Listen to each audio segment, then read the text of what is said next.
Okay, so now I'm just going to be talking about something that I have been needing to say for a while now, and that's how the 2000s were literally the golden age of the Mario franchise. Well, in terms of like the games. Now, the Mario franchise has been all over the place from once it came in the 1980s, from going 3D to going go-karting to sports to doing this. I'm going to fly for you.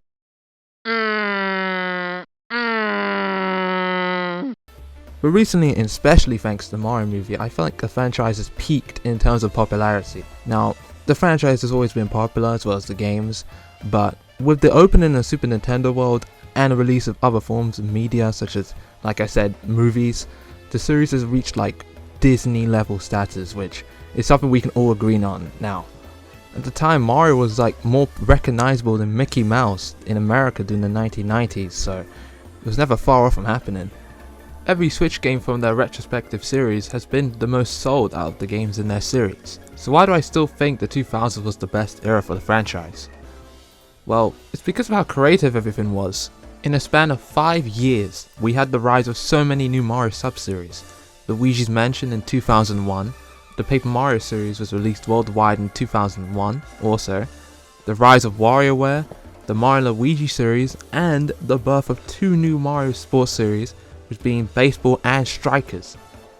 Now, these games are sort of normalized now. We see a new release of these games like every few years.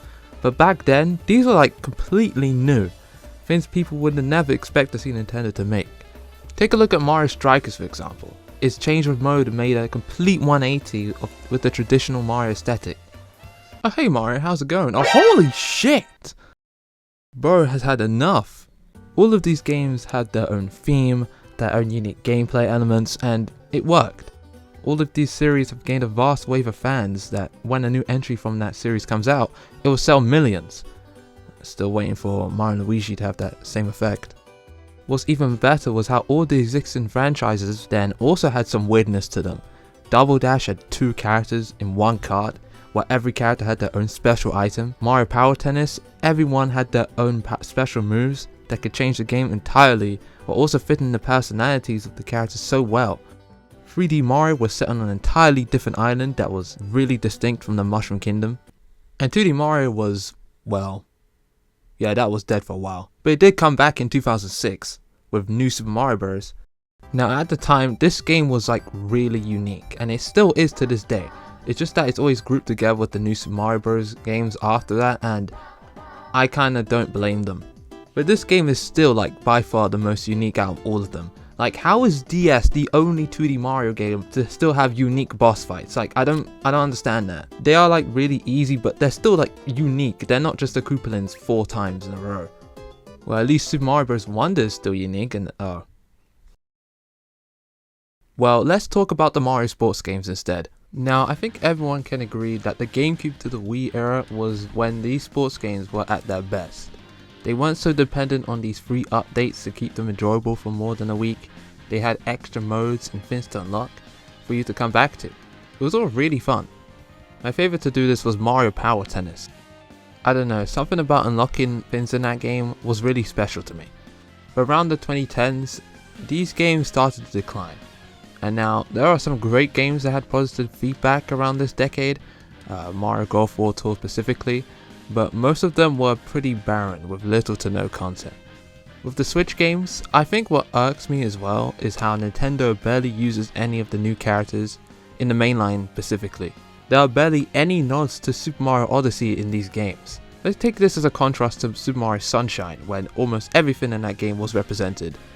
The Piantas were featured in many Mario games in the spin-offs, mostly being used as audience members. Petey Piranha, for example, was in every single game after Sunshine. Like, I'm not even exaggerating. This guy was in every Mario game you could have imagined. Mario and Luigi? Yeah, let's get this guy in. Smash Bros? Yeah, he'd be perfect for that game. Now, personally, they should have kept doing this. More so just because Petey's awesome.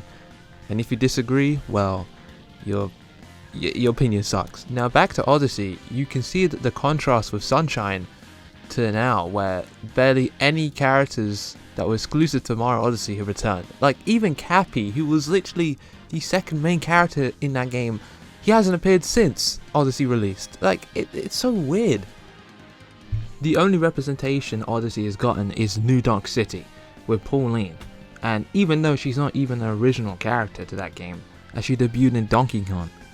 Now, no hate for New Donk City, but there are just so many more unique locations that would have been better. The Sand Kingdom, the Luncheon Kingdom, hell, even the Ruined Kingdom would have been better. Now, I'm not going to dwell on the chances of RPG characters that much too. I feel like that's more of a pipe dream than anything. But if by some slight chance it does happen, Gina Mallow would be my first choice for sure. And maybe someone like Prince Peasley, but that's about it. Now I know I missed some other series that were great too at this time. For example, the amazing quality of the Mario Party games, and how innovative Mario Galaxy 1 and 2 are, for example. But I'm going to skip those because I know I'll be talking about them all day if I do. Ever since Super Mario Odyssey was both revealed and released, I think we've reached a renaissance with Mario games, and I'm just glad Nintendo is allowing the series to be fresh and stretch out in creativity once again, unlike the early 2010s. Of course, we did get some good games here and there, but the series has been in sort of this limbo with their constant releases at the time. Like, it's the reason why we're getting these remakes of beloved games in the first place. They're back to making Mario more weird and experimental again.